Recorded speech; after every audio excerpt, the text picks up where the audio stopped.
More violence in Venezuela as election results yield more power to President Nicolas Maduro. But opposition parties sat out of the election claiming it was rigged, and now the U.S.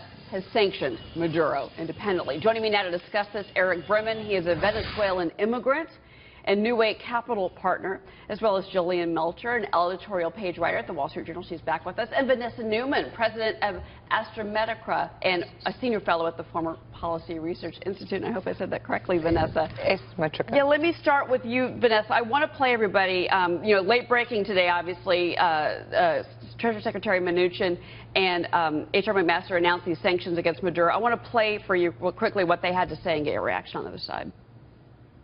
The regime has refused to heed this call, and its recent actions culminating in yesterday's outrageous seizure of absolute power through the sham election. All assets of Maduro subject to U.S. jurisdiction are frozen, and U.S. persons are prohibited from dealing with him. Maduro is not just a bad leader, he is now a dictator. You know, but Vanessa, my initial question when this was happening in real time today was, what are those assets? Do we have access to those assets? How much does he have here in the United States that we can actually freeze, and will that actually hurt him? Okay, well, so there are two objectives, basically, to the sanctions. One is to seize his assets so that his ATM card won't work anymore. I'm not privy to exactly how much money he has in the United States. A lot of this money is also held in Switzerland or Panama by a lot of these regime leaders. But we know for a fact, for instance, that his predecessor's bodyguard had $16 billion in an HSBC bank account in Geneva. So we can presume that Maduro is somewhere in that realm. The other thing is also that because he's the president, people are less likely to now sign deals with the Venezuelan government. You have a sanctioned president, a sanctioned vice president, a sanctioned Supreme Court. So the idea is, you want to do business with Venezuela, you got to get rid of these guys. Eric, I mean, you're Venezuelan. I want to actually show our viewers and you as well these live pictures that we're getting out of Caracas. It is a vigil that is happening right now. 10 people killed in those protests against Maduro in just this latest round of protests. I mean, that's on top of the hundreds that have already died over the last year as this country really has erupted into chaos. And it's become, Eric, a humanitarian crisis. Your thoughts? It has, and it's, obviously this is very personal to me. I have family in the country, and it's the country where I was born and grew up. It's a tragedy. It's a humanitarian crisis, but it's also not just a problem for Venezuela. What's going on there, this power grab, the players behind the scenes, the oil that's at stake, this is an issue for the United States to take very seriously. I was very happy to see some of the moves the administration did today.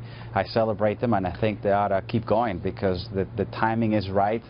The government is fragile at this point in time when they have unmasked themselves, and they should keep pushing forward. But, I have to tell you, I was looking at a quote from Maduro. He told a crowd of supporters, Vanessa, he said, the Emperor Donald Trump says they won't recognize the results of this Constituent Assembly election. And then he said, why the blank should we care what Trump says? Okay. Because I don't think he cares. No, he doesn't care. By the way, I'm also Venezuelan. I'm a Venezuelan-American dual citizen. And I just got back from there. I was there in May. And, yeah, they're sticking hard to their line because that this is like some tribal warfare of, the Bolivarian revolutionaries against the Yankee imperial, they call it the evil empire, because that's the only thing that garners support is sort of this tribal warfare. We knew that the election was rigged. We saw my friends who were down on the ground the day before the election. They saw that they were opening the elections. I know people, got phone calls saying, voting has started, and we knew that it was going to be rigged to exaggerate that they had to vote, that they had more people voting than voted against the Constituent Assembly, which was 2 weeks ago, where they had 7.5 million. So they claim they have 8 million. Right. The real estimate seems to be closer to 2 million. So they've exaggerated by a factor of 3. Jillian, I want to get you in really quick here because I'm just wondering if, there's so much chaos around the world. This is a part of it. It's a horrific part of it. But can the U.S. really do anything at this point? I think we can. I mean, if you look at how Cuba has sponsored what's going on in Venezuela, that's another big piece of the puzzle here. And I think that's one potential place where Trump can come down even harder with sanctions and with pressure because they really are behind this.